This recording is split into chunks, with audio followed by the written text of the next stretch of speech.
What's up, guys? Mike Tierney here with Princess Auto. Welcome to Tech Tips with Mike T. Today we're talking about winch safety. It's ultra important that you get to know your winch before you actually go out into the field.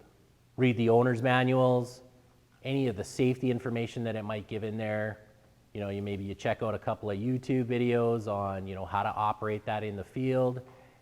Research your accessories, things that are going to make it easier when you're in trouble out in the bush or wherever it is that you're going to be. First thing you're going to do is when you install the winch, you're going to want to make sure that the cable comes out from underneath the drum of the winch. Don't install that if the cable is coming over. Typically, out of the box, they're always going to be installed from underneath. But if we have to replace cables or change out, we want to make sure that we spool that back on so that the cable comes from underneath.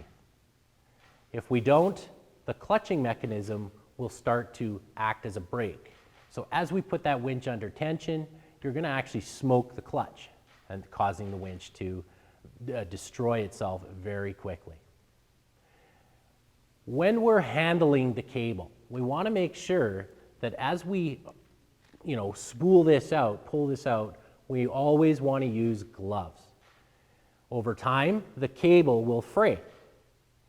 Those will act like razors, and if you drag your hand over that, you're going to be cutting yourself up.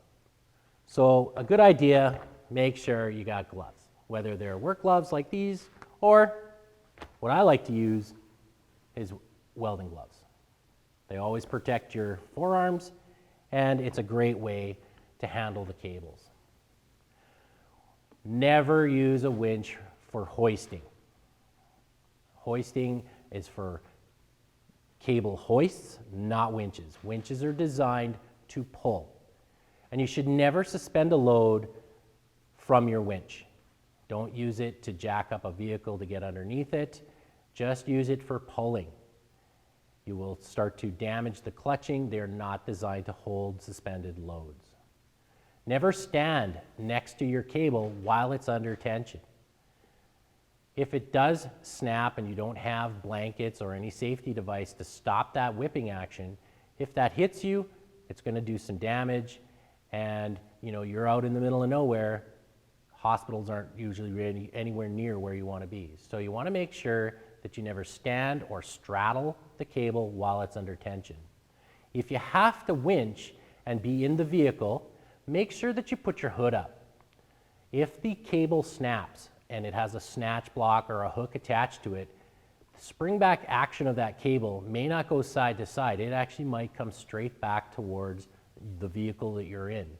And if that comes through the windshield, that can damage your face, your hands, the vehicle itself through the windshield. So just put your hood up.